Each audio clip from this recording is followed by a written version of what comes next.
lors de ce sommet, l'Espagne, qui abrite ce sommet, a voulu attirer justement l'attention de ses partenaires d'un danger venant du flanc sud.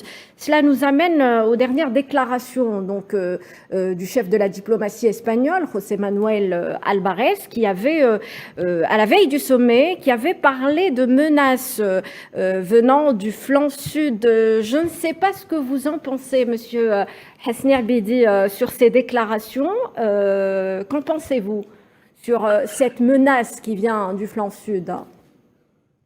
Moi, je pense que l'allusion elle est faite à l'Algérie parce que le gouvernement espagnol est en grande difficulté vis-à-vis de sa population, oui. Une difficulté avec bien sûr avec ses partenaires importants.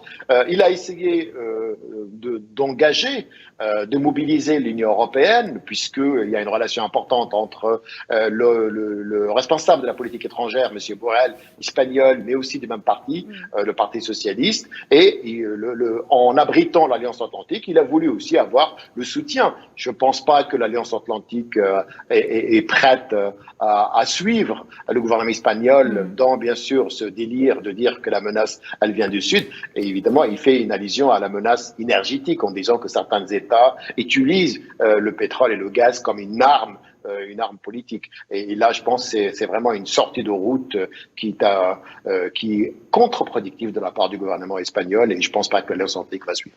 Álvarez qui accuse d'ailleurs la Russie d'être donc à l'origine de la dispute avec Alger.